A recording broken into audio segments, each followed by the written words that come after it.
ನಮಸ್ಕಾರ. ನಾನು ವೆಂಕಟಾಚಲಪತಿ ಅಂತ ಅಡ್ವೊಕೇಟು. ನಾನು ಇವತ್ತು ಐ ಜಿ ಸಾಹೇಬ್ರ ಆಫೀಸ್ ಹತ್ರ ಬಂದಿದ್ದೆ. ಸೆಂಟ್ರಲ್ ರೇಂಜು ಒಂದು Suryanagar Anekal sub division Suryanagar police inspector ವಿರುದ್ಧ ಚಿನ್ನ ವಸೂಲಿ ಮಾಡಿ ರಿಕವರ್ ಮಾಡಿ ಕಳ್ಳರ ಹತ್ರದಿಂದ ಒಬ್ಬ ಕಳ್ಳ 9 ಮನೆನ ದರೋಡೆ ಮಾಡಿರ್ತಾನೆ. ಆ 9 ಜನರದ್ದು ಚಿನ್ನ ಸುಮಾರು 1.5 ಇಂದ 2 kg ಚಿನ್ನನ ರಿಕವರಿ ಮಾಡಿ, ಆ ರಿಕವರಿ ಮಾಡೋಂಥ ಸಂದರ್ಭದಲ್ಲಿ ರಿಕವರರ್ಸ್ನ ಒಂದು ಪ್ರೈವೇಟ್ ಲಾಡ್ಜಲ್ಲಿ ಇಟ್ಕೊಂಡು ಅವ್ರ ಹತ್ರ ಎಲ್ಲ ಕಂಪ್ಲೀಟ್ ಚಿನ್ನನ ರಿಕವರ್ ಮಾಡಿ ಬರೀ 295 ಗ್ರಾಮ್ ಚಿನ್ನನ ಮಾತ್ರ ಅಧಿಕೃತವಾಗಿ ತೋರಿಸಿದ್ದಾರೆ. ಇನ್ನು ಉಳಿಕೆ ಬಂಗಾರನ ಐಒಗಳು, ಸಬ್ ಇನ್ಸ್ಪೆಕ್ಟರ್ಗಳು ಮತ್ತು ಕ್ರೈಮ್ ಟೀಮು ಹಾಗೂ ಇನ್ಸ್ಪೆಕ್ಟರ್ ಆದಂಥ ಮಹಾಜನ್ ಅವರು ನುಂಗಿ ನೀರು ಕುಡಿದಿದ್ದಾರೆ. ಈ ಸಂಬಂಧ ನಾನಿವತ್ತು ಐ ಜಿ ಸಾಹೇಬ್ರ ಹತ್ರ ಕಂಪ್ಲೇಂಟ್ ಮಾಡಿದ್ದೀನಿ.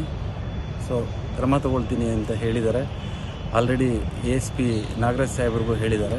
ಅವರು ಆಲ್ರೆಡಿ ಮೋಹನ್ ಸಾಹೇಬ್ರಿಗೆ DSP ಅವರಿಗೆ ಮಾತಾಡಿದ್ದಾರೆ. ಕ್ರಮ ತಗೊಳ್ತಾರೆ ಅನ್ನೋ ನಂಬಿಕೆ ಇದೆ. Thank you.